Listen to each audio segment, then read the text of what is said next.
Episode 201 नाजायज रिश्ता। आदित्य के इतने खाने के बाद समोक्षा हैरानी से आदित्य की ओर देखने लगी। मुंबई के एक सबसे काबिल और मशहूर वकील रमेश बनवारी के ऊपर एक पुलिस वाले ने हाथ उठाया था, फिर भी वो उसका कुछ नहीं बिगाड़ पाया। ऐसे कैसे हो सकते हैं।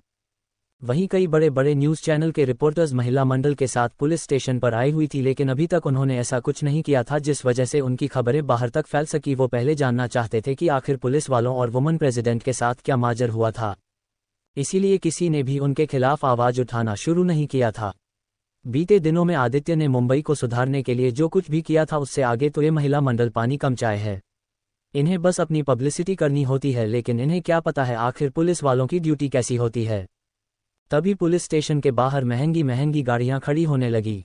वैसे तो इस एरिया में काफ़ी कम लोग अपनी अपनी गाड़ियां लेकर आते हैं, वरना नॉर्मल लोग अपनी डेली रूटीन की तरह ऑटो या रिक्शा में बैठकर यहां आते हैं। लेकिन आज इतनी महंगी महंगी गाड़ियों को देखकर पुलिस स्टेशन के आसपास रहने वाले लोगों की नज़रें भी वापस से थाने की ओर चली गई। ऐसा नहीं था कि उन्होंने इतनी महंगी महंगी गाड़ियों को नहीं देखा था। जब से आदित्य इस पुलिस स्टेशन का इंचार्ज बना था, उन्हें बहुत कुछ देखना पड़ा था जिनके बारे में शायद ही उन लोगों ने कभी सोचा हुआ होगा। प्रयाग बिजलानी अपने असिस्टेंट के साथ गाड़ी से बाहर निकले और पुलिस स्टेशन के अंदर जाने लगे। उनके पीछे पीछे कई सारे बॉडीगार्ड्स भी थाने के अंदर जाने लगे, जिसे देखकर लोगों में बातें ही होने लगी। ऐसे लोग हर बार आदित्य के लिए मुसीबत खड़ी करने के लिए इतने सारे लोगों को लेकर आते हैं, लेकिन इस वक्त जो लोग उनके पास आए हुए थे उनका पहनावा देखकर उन्हें सब कुछ ठीक हो जाने का ही मंजर दिखाई दे रहा था। अपने पति को पुलिस स्टेशन में देखकर समोक्षा भोली सी सूरत बनाकर पुलिस वालों की शिकायत करने लगी। आप सही समय पर आए हैं जी, देखिए इन लोगों ने मेरा क्या हाल किया है, और तो और इन पुलिस वाली ने मेरे ऊपर हाथ भी उठाया है, ये देखिए। ये बोलकर वो अपने चेहरे की ओर दिखने लगी जिस पर चोटों का निशान था। प्रयाग अपनी आंखों से चश्मा हटाकर अपनी पत्नी की ओर देखने लगा। उनकी उम्र इस वक्त 54 साल थी। भले ही उनकी उम्र 50 पर कर चुकी थी, लेकिन अभी भी काफी जवान दिखाई देते थे। उन्होंने एक नज़र अपने पत्नी की ओर देखा, फिर कमिश्नर सर की ओर बढ़ने लगा। समोक्षा एटीट्यूड के साथ बोली, अब देखो मेरा पति तुम्हारा क्या हश्र करते हैं। अगर तुम लोगों ने मुझे पहले ही छोड़ दिया होता तो तुम्हें अपनी नौकरी नहीं खानी पड़ती। आज तुम सभी पुलिस वालों को अपनी नौकरी खोनी पड़ेगी, देख लेना। इतना कहकर वो मुस्कुराने लगी। मैं आ गया हूं ना, अब तुम शांत रहो, प्रयाग ने अपनी पत्नी की ओर देखकर कठोर लेके में कहा, जिसे सुनकर समोक्षा को ना चाहते हुए भी अपनी नजरें नीचे झुकनी पड़ी। प्रयाग अपने हाथों में पड़े अपने चश्मे को अपने असिस्टेंट की ओर देते हुए आदित्य से कहा, तो आप हैं इस थाने का इंचार्ज, क्या मैं जान सकता हूं आपने मेरी पत्नी को किस जुर्म के कारण जेल के अंदर बंद किया है? अगर आपने सही जवाब नहीं दिया तो पता है मैं आपका क्या हसर कर सकता हूं। प्रयाग बिजलानी को इतने गुस्से में देखकर कमिश्नर सर बोले, सर आईना बैठकर बातें करते हैं। इतना बोलकर उन्होंने उनके लिए चेयर ऑफर किया। प्रयाग आदित्य की ओर देखकर एक मुस्कान बिखेरी और चेयर पर अपने पांव पर दूसरे पांव डालकर बैठ गया। उसके स्वभाव को देखकर कोई भी बता सकता था कि वो कितने गुस्से वाला इंसान है। भले ही इस वक्त उसके चेहरे से उसका गुस्सा साफ साफ दिखाई नहीं दे रहा था, लेकिन उसके चाल ढाल ही सब कुछ बयां कर रहा था। आदित्य जो अभी टेबल पर बैठ चुका था, उसने प्रयाग और उनके लोगों की ओर देखा, फिर वहां पर मौजूद सभी लोगों, महिला मंडल और रिपोर्टर्स की ओर। उसने बड़े शांत स्वभाव में कहा, अगर आप इस बात को पर्सनल रखना चाहते हैं तो हम कहीं और जाकर बातें कर सकते हैं। आदित्य के इतना कहने पर प्रयाग मुस्कुराते हुए बोला, क्यों तुम्हें सच्चाई सबके सामने बताने के लिए डर लग रहा है? डर मत, आज तक किसी की हिम्मत नहीं हुई है मेरे सामने आंख उठाकर बातें करने की भी, और यहाँ पर मौजूद किसी भी लोगों की इतनी हिम्मत नहीं है कि वह यहाँ की खबर बाहर फैलाएं। उसने इतना कहकर वहां पर मौजूद रिपोर्टर्स की ओर नजरें दौड़ाई, जिन्होंने तुरंत अपनी अपनी कैमरास को नीचे करके खड़े हो गए। जैसी आपकी मर्जी। इतना कहकर आदित्य ने दिनेश की ओर देखकर कहा, दोनों बाप बेटे को बाहर लेकर आओ, साथ में इस मैडम को भी बाहर लेकर जरा इसके पति को भी तो पता चले आखिर इसकी प्यारी वाइफ अपनी पोजीशन का कैसे फायदा उठाती है। जी सर। इतना कहकर दिनेश और गणेश में दो लोगों को लास्ट वाले सेल से बाहर निकाल। उनका चेहरा इस वक्त कपड़ों से घिरा हुआ था, इस वजह से उन्हें कोई भी पहचान नहीं रहा था कि आखिर इस काले कपड़े के पीछे का शख्स आखिर है कौन। वहीं अब समोक्षा को घबराहट हो रही थी, लेकिन उसके मन में एक उम्मीद थी कि आदित्य उसकी घर गृहस्थी को डूबने नहीं देगा, इसीलिए उसने एक नज़र आदित्य की ओर देखा। तभी आदित्य की नज़र भी उससे मिली, लेकिन आदित्य के चेहरे पर जो मुस्कान थी उसे देखकर अब समोक्षा की मुस्कान घबराहट में तब्दील हो गई। आदित्य के इशारे पर उन दोनों बाप बेटे के चेहरे कपड़ा हटाया गया। जैसे ही कपड़ा हटा, सामने खड़े लोगों को देखकर वहां पर मौजूद सभी लोग हैरान हो गए।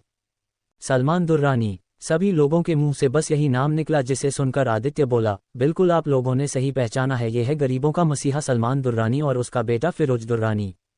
प्रयाग बिजलानी भी सलमान दुर्रानी को पुलिस स्टेशन में, और वो भी इस हालत में देखकर हैरान थी। वो भी उनसे कई बार मिले थे, लेकिन आज उन्हें इस हालत में देखकर प्रयाग भौचक्के थे। वो अपनी जगह पर खड़े हो गए और आदित्य की ओर देखकर गुस्से में बोले, हेलो ऑफिसर, तुम्हारा दिमाग खराब है क्या? तुम्हें पता भी है तुमने किसे गिरफ्तार किया है? ये लोगों के भलाई के बारे में सोचते हैं और तुम भलाई करने वाले उनको ही जेल के अंदर बंद करने लगे। तुम्हें ये वर्दी किसने पहनाई? अगर लोगों को पहचानने में तुम्हें दिक्कत होती है तो पहले अपनी दोनों आंखों की इलाज करवाओ। ऐसे भर लोगों को जेल के अंदर बंद करने का क्या मतलब है? अरे बिजलानी साहब, इतने गुस्से में क्यों भड़क रहे हो? जरा ठंड रखिए, अभी तो मैंने अपनी पेट चली भी नहीं है और अभी से ही हार मानने लगे हैं। जरा रुकिए और खेल का मजा लीजिए। प्रयाग बिजलानी को भड़कते देखकर आदित्य ने उन्हें शांत रहने को कहा। ये तो आप लोगों ने हद ही पार कर दी ऑफिसर, आपने हमारी महिला लीडर को अरेस्ट किया, फिर शहर के जाने माने दानवीर सलमान दुर्रानी जी को गिरफ्तार किया। आखिर आपका मकसद क्या है? कहीं आप ये सब पैसों के लिए तो नहीं कर रहे हैं?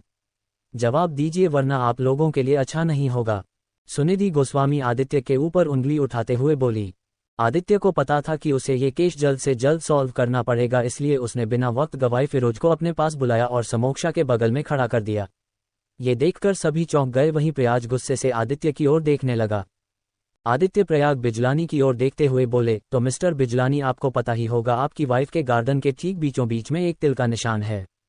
ये कैसी बेहुदा सवाल पूछ रहे हो तुम? किसी औरत का इज्जत को सरेआम उछालना एक पुलिस वाले को शोभा नहीं देता है। प्रयाग बिजलानी अपनी जगह पर खड़े होकर गुस्से में आदित्य का कॉलर पकड़कर बोला, मैंने कहा था ना कि मैं अभी अपने पत्ते खुला नहीं है, इसलिए जरा। इतना कहकर उसने प्रयाग बिजलानी से अपना कॉलर छुड़वाया और फिरोज को पीछे घूमकर उसके गर्दन की ओर इशारा करते हुए कहा, तो वैसे ही तिल इस लड़के के गार्डन के बीचों बीच क्या कर रही हैं? क्या आप इस सवाल का जवाब दे सकते हैं? आदित्य ने इतना ही कहा था कि प्रयाग अपना हाथ उठाकर फिरोज के गार्डन को छूने लगा, जहां पर बिल्कुल गार्डन के बीचों बीच एक तिल था। फिर उसने अपनी पत्नी की ओर देखा, जिसकी नजरें इस वक्त नीचे झुकी हुई थी और वो अपने साड़ी के पल्लू के साथ जद्दोजहद कर रही थी। उसने एक झटके में उसका गर्दन पकड़ लिया और उसके गर्दन के बीचों बीच के तेल को देखने लगा। दोनों तिल बिल्कुल सेम ही थे। समोक्षा, ये सब क्या है? प्रयाग बिजलानी ने दांत पीसते हुए कहा। वो ये पुलिस वाला झूठ बोल रहा है, वो आपको मेरे खिलाफ भड़काना चाहता है। आप जैसा सोच रहे हैं ऐसा कुछ भी नहीं है। समोक्षा ने इतना ही कहा था कि एक जोरदार थप्पड़ उसके गाल पर लगी, जिससे समोक्षा की आंखों से आंसू बहने लगे। प्रयाग ने उसकी गर्दन को कसकर पकड़ लिया और गुस्से में कहा, मेरे सवालों का सही सही जवाब दो, क्या है ये सब? क्या ये तुम्हारा बेटा है? समोक्षा कुछ जवाब दे पाती उससे पहले कुछ लोग और पुलिस स्टेशन के अंदर आए। ये प्रयाग और समोक्षा के असली बेटा था वैभव। वैभव को पुलिस स्टेशन में देख प्रयाग को कोई फर्क नहीं पड़ा, लेकिन समोक्षा की आंखें बड़ी हो गई। उसे नहीं पता था कि वैभव को इस सच्चाई के पता चलने के बाद वैभव कौन सा कदम उठाएगा। वहीं फिरोज अपने सामने अपना सौतेला भाई को देखकर ऐसा रिएक्ट किया मानो उसे इन सब चीजों के बारे में पहले से ही पता हो। वैभव की भी नजरें फिरोज से टकराई, लेकिन उसकी आंखें ऐसी थी जिसे देखकर फिरोज को भी अपनी नजरें नीचे झुकनी पड़ी। वैभव अपनी मां की ओर देखते हुए कहा, तो मुझे जो इन्फॉर्मेशन मिली थी वो बिल्कुल सही थी। मुझे यकीन ही नहीं हो रहा है मॉम, आप ऐसा कर सकती हैं? आपने अपने सुख के लिए दो जिंदगी बर्बाद कर दी। वाई मॉम, इस बारे में हमें शायद ही पता होता। Thanks to mister Aditya Singh, जिन्होंने हमें आपकी इस काली करतूत के बारे में बताएं। ये सुनकर समोक्षा हैरानी से आदित्य की ओर देखने लगी। उसे इस बारे में पता नहीं था कि आदित्य ने पहले ही उसकी सच्चाई के बारे में उसके पति और बेटे को पहले से ही पता चुका था, तो फिर प्रयाग उसके साथ ऐसा व्यवहार क्यों कर रहा था? यही सोचकर वो अपने पति की ओर देखने लगे, जिनके चेहरे पर कुछ देर पहले का जो भाव नजर आ रहा था अब वो सब कुछ गायब हो चुका था। ज्यादा चौंकाने की जरूरत नहीं है, तुम्हें जब अरेस्ट किया गया तभी मुझे मिस्टर आदित्य सिंह का कॉल आ चुका था। वो तो शुक्र है कि मैं मिस कपूर को पहले से ही जानता था, जिसके कारण हमारी मुलाकात इनसे हो गई। मुझे यकीन ही नहीं हो रहा है समोक्षा कि तुमने अपने खुशी के लिए इतने लोगों की जिंदगी बर्बाद की। वैसे मिस्टर आदित्य, मैं जानना चाहता हूं कि आपने इस औरत को कैसे पढ़ा था? मेरा मतलब ये इतनी चालाक है कि मैं इसके चंगुल से बच नहीं पाया, तो आपने इसे अपने गिरफ्त में कैसे ले लिया? प्रयाग में आदित्य से पूछा। उन्होंने जिसे सच्चा प्यार किया था उसे नहीं, उसे इतना बड़ा धोखा दिया था जो अब उन्हें इतने सालों बाद पता चल रहा था, जबकि उसके पत्नी के पहले आशिक से ही उनका एक नौजवान बेटा था। उन्हें पहले ही समोसा के ऊपर नजरें रखनी शुरू कर देनी चाहिए थी, लेकिन अपने कामों की वजह से मिस्टर प्रयाग हफ्तों तक अपने घर से दूर रहते थे। शायद ये सब कुछ उन्हीं के बीच हुआ था जो नहीं होना चाहिए था। आदित्य कुछ बोल पाता उससे पहले ही समोक्षा अपने पति का पांव पकड़ते हुए बोली, मुझे माफ कर दीजिए, मैं आपको इस बारे में बताना चाहती थी लेकिन तब तक काफी वक्त हो चुकी थी। मैं इसे प्यार करती थी, लेकिन मेरे परिवार वालों ने आपसे मेरी जबरदस्ती शादी कर दिया था। मैं अपने परिवार वालों को बताना चाहती था कि मेरा एक 2 साल का बेटा भी है, लेकिन उन्होंने मेरी बातों को नहीं सुनी और आपके साथ मेरी जबरदस्ती शादी कर दी। जब मैं पढ़ाई करके वापस आई थी तभी मेरी मुलाकात इनसे हो गई थी। हम अपने प्यार का एक नाम देना चाहते थे। मैं प्रेग्नेंट होगी और अपने परिवार वालों से डर रही ताकि मैं फिरोज को जन्म दे सकूं। मैं अपने परिवार वालों को मेरी सिचुएशन के बारे में समझ पाती उससे पहले ही उन्होंने मेरी शादी आपके साथ करवा दी। अब आप ही बताइए मैं क्या करती। अब क्या होने वाला इस कहानी में? आखिर क्या है समोक्षा बिजलानी और सलमान दुर्रानी का राज जिसे उन्होंने सालों से छुपाते आ रहे हैं? क्या अपनी पत्नी की असलियत जानने के बावजूद मिस्टर प्रयाग बिजलानी उन्हें माफ कर देंगे? आखिर आदित्य ने इस सच्चाई को लोगों के सामने क्यों रखा? क्या वह वाकई में एक परिवार वालों को अलग करना चाहता था? एपिसोड 202 आदित्य की डिछू जाने वाली बटेन। अपनी पत्नी की बातों को सुनने के बाद प्रयाग बिजलानी शांत भाव से कहा, तुम इसके बारे में मुझे शादी से पहले भी बता सकते थे। मैं तुमसे क्या शादी करने के लिए मरा जा रहा था? जब तुम्हारा पहले से ही 2 साल का बच्चा किसी और से हो चुका था तो तुम्हें शर्म नहीं हुई किसी और दूसरे मर्द से बच्चा पैदा करने के लिए? मैं तो सोच भी नहीं सकता हूं कि मेरे गैर हाजिरी में तुमने किस किस के साथ मुंह लगाया होगा। अपने पति की बातों को सुनकर समोक्षा की नजरें नीचे झुक गई। उसे पता था कि वो गलत कर रही है, फिर भी उसने ऐसा किया क्योंकि उसे वक्त सलमान के पास उतना पैसा नहीं था कि वो उसे उतना खुशी दे सकती थी। वो तो अपने बच्चों के खातिर प्रयाग के साथ शादी करके उसका फायदा उठाना चाहती थी, जिसके लिए सलमान भी तैयार हो चुका था। और एक दिन मौका देखकर समोक्षा ने प्रयाग से वो सब कुछ करवाया जिससे वो मां बन सकती थी। उसने प्रयाग का भरपूर फायदा उठाया और उसे जितने भी पैसे मिलते थे उसका आधा वो अपने पहले बच्चे और लवा को दे देती थी ताकि उनका खर्चा निकल सके। जब सलमान के पास पैसा ज्यादा हो गया तो उसमें अनाथ आश्रम खोलने का डिसाइड किया और लोगों से डोनेशन लेना भी शुरू कर दिया। इसी के सिलसिले में समोक्षा ने उसे प्रयाग से मिलवाया था, जिसके बाद दोनों की ही अच्छी बनती गई। लेकिन इन सब से अनजान प्रयाग अपनी पत्नी की कम से काफी खुश था।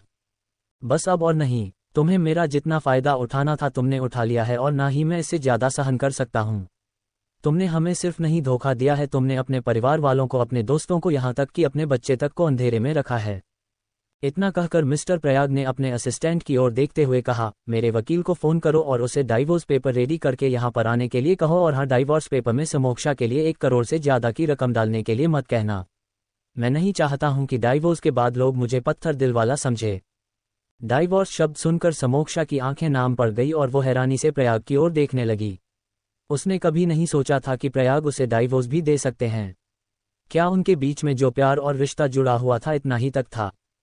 समोक्षा अपने पति को कुछ बोल पाती उससे पहले ही प्रयाग आदित्य के सामने आकर बोला, आज आपकी वजह से मुझे अपनी पत्नी की असलियत के बारे में पता चला। आई रे थैंकफुल फॉर यू, वरना मुझे जीवन भर इस बात का अफसोस रहता कि मैं जिसे सच्चा मोहब्बत की उसी ने मेरे पीठ पीछे छुरा भोंका। और बात रही इन दोनों के बारे में जानने की तो हम बाद में आपसे जान लेंगे। वैसे भी अब मुझे इस औरत की शक्ल सूरत से भी नफरत होने लगी है। इतना कहकर वो अपनी नजरें दूसरी तरफ घुमा दी। समोक्षा को इस वक्त काफी बुरा लग रहा था। वो कभी अपने पति की ओर देखा तो कभी अपने बेटे की तरफ, जो दोनों ही उससे नजरें चुरा रहे थे। ऐसा लग रहा था कि उन्होंने बहुत ही बड़ा गुनाह कर लिया हो। आप दोनों मुझे ऐसे मुंह मत करिए, मैं आप दोनों के बगैर कहाँ जाओगे? वैभव, मैं तुम्हारी माँ हूँ, मैंने तुम्हें जन्म दिया है बेटा, तुम तो मुझे मुंह नहीं फिर सकते हो। माना कि मैंने गलती किया है, लेकिन मैं इस वक्त मजबूर थी बेटा, मैं चाहकर भी उस वक्त कुछ नहीं कर सकती थी। समोक्षा अपने पति और बेटे की ओर देखकर रोते हुए कहने लगी। लेकिन दोनों बाप बेटे पर कोई असर नहीं पड़ा। तभी एक वकील अपने हाथों में कुछ फायदे लिए प्रयाग बिजलानी के पास आकर खड़ा हो गया और उसे वो फाइल देते हुए बोला, सर आपने जैसा कहा था मैंने सब कुछ वैसे ही कर दिया है, आप एक बार चेक कर सकते हैं। उसकी जरूरत नहीं है संजय, मुझे तुम्हारे ऊपर सबसे ज्यादा भरोसा है। इतना कहकर प्रयाग ने अपनी फ्रंट जब से पेन निकाला और तुरंत डाइवोर्स पेपर पर अपना सिग्नेचर कर दिया और पेपर समोक्षा की ओर बढ़ते हुए बोले, पेपर्स में साइन करो। उसके बाद तुम बिल्कुल आज़ाद हो, तुम्हें अपने बच्चे और पति से रिश्ता रखने की कोई ज़रूरत नहीं है। अगर मेरे परिवार वाले इस बारे में पूछ तो उनसे मुझसे बातें करने को कहना। अगर बात रही आपके परिवार वालों की तो मैं इस बारे में उन्हें सब कुछ बता दूंगा। पेनल्टी के लिए मैंने तुम्हें 1 करोड़ रुपए देने का वादा किया है और मैं इसे ऐसे ही जाने नहीं देने वाला हूँ। आधी जिंदगी तुमने मेरे पैसों से ऐश किया है, अब बाकी की जिंदगी अपने आशिक के पैसों से ऐश करना। इतना कहकर उन्होंने अपने असिस्टेंट की ओर देखा तो उसने तुरंत एक खाली चेकबुक निकालकर अपने बॉस की तरफ बढ़ा दिया। प्रयाग ने तुरंत उसमें 1 करोड़ का अमाउंट भरकर सिग्नेचर कर दिया। अब सिग्नेचर करो, अपना चेक पकड़ो और दफा हो जा मेरी जिंदगी से। अब से तुम्हारा और बिजलानी परिवार का कोई रिश्ता नहीं है और ना ही कभी तुम मेरे बच्चे से मिलने की कोशिश करना, वरना मैं क्या कर सकता हूं तुम अच्छी तरीके से जानती हो। महिला मंडल जो कब से ये तमाशा देखे जा रहे थे, उन्होंने आदित्य की ओर देखकर तंज करते हुए कहा, हमें यकीन ही नहीं हो रहा है, एक पुलिस वाला खुद एक बसबसई परिवार को उजाड़ने में लगा हुआ है। आपको शर्म नहीं आ रही है एक भरे पूरे परिवार को एक दूसरे के प्रति लड़वाने में? पुलिस वालों का काम होता है समाज वालों को एक साथ रखना, लेकिन यहाँ पर तो खुद ही पुलिस वाले एक हफ्ते मिलते परिवार को अलग कर रहे हैं। ये बातें सुनिधि ने कहा था, जिसे सुनने के बाद बाकी के औरतों की भी हिम्मत बढ़ाने लगी। किसी ने कहा, मिस्टर बिजलानी, आपकी और मैडम की शादी को हुए काफ़ी साल हो चुके हैं। यहाँ तक कि अब आपका बेटा भी इतना लायक बन चुका है कि उसे छोटी बड़ी चीज़ों का ज्ञात है, तो आपको नहीं लगता है कि आप एक गैर आदमी की बातों को सुनकर अपनी ही जिंदगी बर्बाद करने जा रहे हैं। किसी दूसरे ने आदित्य की ओर देखते हुए कहा, इस पुलिस वाले की अभी तक तो शादी भी नहीं हुई, अगर ऐसे ही दूसरों के परिवार वालों को बिगड़ रहा तो मुझे नहीं लगता है कि इसकी भी कभी शादी हो सकती है। फिर क्या था, हर कोई मिस्टर बिजलानी और उसके बेटे को समझने में लगे थे और आदित्य को उनके रिश्तों के बीच फूट डालने के कारण आदित्य के ऊपर वार पे वार करने लगे। आदित्य सुनिधि की ओर देखने लगा, जिसने इस बखेड़े इतना आगे तक लेकर गया था। उसने उसकी ओर देखते हुए गहरी मुस्कान के साथ कहा, मिसेज सुनिधि गोस्वामी ही नाम है ना आपका? क्या आपके पति को पता है कि आप उनके पैसों का इस्तेमाल किस किस जगह में करते हैं? आप चाहती है कि मैं आपके पति को ये बताऊं कि आप हर शनिवार को अपनी फ्रेंड के साथ किस क्लब में जाकर अय्याशी करते हैं, और वो भी जवान लड़कों के साथ? या फिर मैं उन्हें ये कहूं कि आपको अपने से कम उम्र के लड़कों के साथ अय्याशी करने में मजा आता है? आदित्य की बातों ने सुनिधि गोस्वामी को हैरान कर दिया। वो हैरानी से आदित्य की ओर देखने लगी। वो आज से पहले ना ही कभी आदित्य से मिली थी और ना ही आदित्य उससे मिला था। ऐसे में आदित्य उसके बारे में इतनी इन्फॉर्मेशन कैसे निकलवा सकता था, इतना कि जितना उसके पति को इसके बारे में पता नहीं था। ये क्या बकवास है? एक पुलिस ऑफिसर होकर आपको पता नहीं है क्या कि एक औरत के साथ कैसे बातें किया जाता है? किसी का इज्जत सरेआम भेज बाजार पर उतरना आपको शोभा नहीं देता है ऑफिसर? लगता है रैंक में होने के वजह से अपने लोगों की इज्जत करना छोड़ दिया है। आदित्य की बातों को सुनने के बाद सुनिधि घबराई नहीं, बल्कि उल्टा ही उसके ऊपर आरोप लगाते हुए कहने लगे, कमिश्नर सर, आपके रहते हुए भी आपके ऑफिसर ने हमारी लीडरों के साथ बदतमीजी की, फिर भी आप साथ खड़े रहे। आखिर आप कुछ बोलते क्यों नहीं है? आपके ऑफिसर को अभी के अभी इस सस्पेंड करवाए, वरना हम आपके खिलाफ भी आगे तक कार्रवाई करवाएंगे, समझे ना आप? भीड़ में से एक औरत चिल्लाई, जिसका उम्र कम से कम 40 के आसपास होगा। उस औरत की बातों को सुनकर आदित्य ने उसे घूरा, फिर सुनिधि गोस्वामी की ओर देखते हुए बोला, एक औरत जब एक मर्द के ऊपर आलिशान लगना शुरू कर दे तो वो ठीक है, लेकिन जब एक मर्द एक औरत के ऊपर आलिशान लगे तो वो गलत। क्या कानून दोनों के लिए बराबर नहीं है, या फिर आप लोग अपने आप को कानून से ऊपर मानते हैं? आदित्य ने कहा तो पूरा महिला मंडल शांत हो गया। आदित्य सलमान दुर्रानी और फिरोज दुर्रानी की ओर देखते हुए कहने लगा, छोटे मोटे कामों को करके तुम लोगों ने अपने काले कारनामों को बहुत ही अच्छी तरीके से छुपाया है, पर यह सब मेरे सामने नहीं चलने वाला। अभी तक तुमने कितने बच्चियों के साथ गलत किया है, और वो अभी इस वक्त कहाँ कहाँ मौजूद है? मुझे पूरी इन्फॉर्मेशन विद डिटेल्स के साथ चाहिए। अगर एक भी बातें गलत निकली तो ऑफिसर्स गरम तेल में पकोड़े तलने के बाद पकोड़े का जो हश्र होता है, वैसा ही हश्र इन दोनों बाप बेटों का करना। वैसे तो इन दोनों के अंदर चर्बी की कमी नहीं है, फिर भी गरम तेल की कढ़ाई जरूर रखना, क्योंकि घी उंगली सीधी से नहीं निकलती है, तब मुझे उंगली टेढ़ी करनी भी आती है।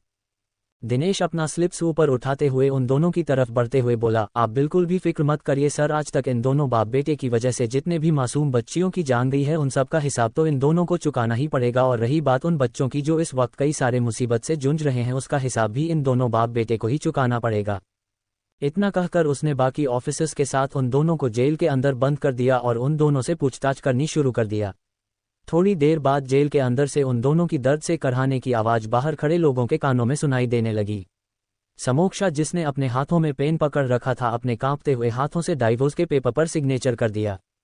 मिस्टर बिजलानी डाइवोर्स पेपर को अपने हाथों में लेते हुए बोले, बहुत बहुत शुक्रिया, अब आप आज़ाद हैं हमारे इस बंधन से। अब आप जितना अपने आशिक के साथ रहना चाहते हैं रह सकते हैं, हम कुछ नहीं कहेंगे। जब कानून इसे यहाँ से जाने देगा तभी तो यह अपने आशिक से मिल पाएगा ना सर। आदित्य की बातों को सुनकर प्रयाग को समझ में नहीं आया। वहीं वैभव भी आदित्य की ओर देखने लगा। आदित्य उन दोनों को समझाते हुए बोला, मैंने आपकी पत्नी, सॉरी आपकी एक्स वाइफ को रंगे हाथ सलमान दुर्रानी के साथ पकड़ा था, जब दोनों ही मासूम बच्चियों को एस्ट्रॉइड दे रहे थे ताकि वो ज्यादा उम्र की दिखाई दे और वो उसे धंधे पर बैठ सकें। लेकिन इन लोगों का मान कहाँ मानता है, इसीलिए तो बड़े बड़े पार्टियों में इन मासूम बच्चियों का सप्लाई किया जाता है ताकि उनका शोषण हो। 14-15 साल की उम्र में ही छोटी छोटी बच्चियां गर्भवती हो जाती है, और जो बच्चे अपने आप को काबू नहीं कर सकते हैं वो अपने आप को खत्म कर देती है। आप लोग जो सड़कों पर कम उम्र की लड़कियों को बच्चे पकड़े भीख मांगते हुए देखे ही होंगे, ये वही बच्चे हैं जिनके साथ दुर्व्यवहार करने के लिए छोड़ दिया जाता है।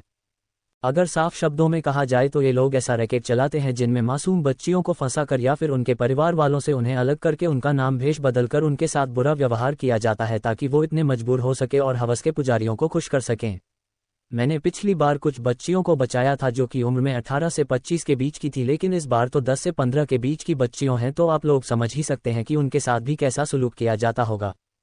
इतना कहकर आदित्य वहां पर मौजूद सभी लोगों की ओर देखने लगा। जो औरतें इस वक्त आदित्य के खिलाफ बातें कर रही थी उनका भी मुंह बंद हो गया और नजरें नीचे झुकाकर शर्मिंदगी से अपना गर्दन हिलाने लगे। आदित्य वहां पर मौजूद सभी औरतों की ओर देखते हुए बोले, मुझे पता है आप लोगों में से कई सारे ऐसी माएँ हैं जिनका बच्चा अभी भी 10 से 15 साल के बीच में होगा, तो क्या आप भी अपनी बच्चियों की जिंदगी दूसरे मासूम बच्चों की तरह करना चाहती हैं जिनका कोई नहीं है? आप लोग सिर्फ समाज सेवा के नाम पर दिखावा कर रहे हैं और कुछ नहीं। बेहतर होगा आप अपनी आदत सुधार। अगर यही काम करना है तो अच्छे से करिए और मदद मिलने वालों की मदद करिए। अब क्या होने वाला इस कहानी में? आदित्य की बातों को सुनने के बाद महिला मंडल आदित्य के मां के मुताबिक चलेंगे। क्या मिस्टर बिजलानी वाकई में अपनी पत्नी से काफी नाराज? क्या हुआ था उसे समय जब आदित्य ने सलमान दुर्रानी और समोक्षा को एक साथ पकड़ा था? एपिसोड 203 अनाथ आश्रम। आदित्य के इतना कहने के बाद किसी ने पुलिस वाले से आगे कोई भी सवाल पूछने की हिम्मत नहीं की। उन्हें पता था आदित्य के पास उनकी हर एक सवालों का जवाब पहले से ही मौजूद था, और अब जब आदित्य को उनके दोनों लीडरों के बारे में इतना कुछ पता था, इससे अच्छा तो यही था कि वो लोग अपनी इज्जत बचाने के खातिर वहां से निकल जाए, वरना क्या पता आदित्य इसके बाद किसकी कब्र खोदना शुरू कर दें। रिपोर्टर्स जो यहाँ पर किसी और न्यूज के लिए आए हुए थे, लेकिन आदित्य के मुंह से इतनी बड़ी खबर सुनने के बाद उनसे रहा नहीं गया और वो आदित्य से सवाल जवाब करना शुरू कर दिए। आदित्य सर, क्या आपने अभी जो कहा क्या वो सच है कि सच में नाबालिग लड़कियों को स्टेरॉइड देखें उनसे धंधा करवाया जा रहा है? सर, आपने जब सभी लड़कियों को बचा लिया था तो फिर इतने सारे बच्चों को आप ढूंढ कैसे नहीं पाए कि उनके परिवार वालों ने अपने बच्चों के खिलाफ कोई भी कंप्लेंट दर्ज नहीं करवाया था? सर, आप ऐसे शांत मत रहिए, जनता आपसे हमारे सवालों का जवाब जानना चाहती है। रिपोर्टर्स की धड़ाधड़ सवालों को सुनकर पुलिस वालों ने तो ज्यादा कुछ नहीं कहा, लेकिन आदित्य ने बड़े ही साफ लहजे से उन सभी का जवाब देते हुए कहा, ये लोग जिन बच्चियों का इस्तेमाल कर रहे हैं वो हर किसी जगह से पीड़ित है, उन्हीं को इस काम में लगाया जा रहा है, और जितने भी बच्चियों को इन्होंने अब तक शिकार बनाया है या तो उनके परिवार वालों को खत्म कर दिया है गया है या फिर उनके मुंह को हमेशा हमेशा के लिए बंद करवा दिया गया है। पर आप लोग फिक्र मत करिए, हम जल्द ही बाकी बच्चों को भी ढूंढ लेंगे। इतना कहकर आदित्य कमिश्नर सर की ओर देखते हुए कहा, सर, हमने जितनी भी बच्चियों को पकड़ा है उनका इस दुनिया में इस वक्त कोई नहीं है, इसलिए मैं आपसे रिक्वेस्ट करता हूं कि उन बच्चियों का हाथ सही हाथों में होना चाहिए ताकि उनकी जिंदगी फिर से बर्बाद ना हो। डोंट वरी ऑफिसर, अब से उन बच्चियों को जिल्लत की जिंदगी जीने की जरूरत नहीं पड़ेगी। मैं खुद उन सभी बच्चियों का इंतजार करवाऊंगा ताकि उनके भविष्य आगे चलकर सुखमय हो सकें।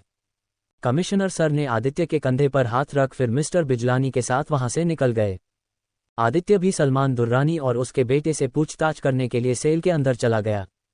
फ्लैशबैक। आदित्य जब उसे आदमी को ढूंढने के लिए निकल चुका था जिसने इन बच्चों को गोद लेकर उनकी जिंदगी संवारने का जिम्मा उठाया था।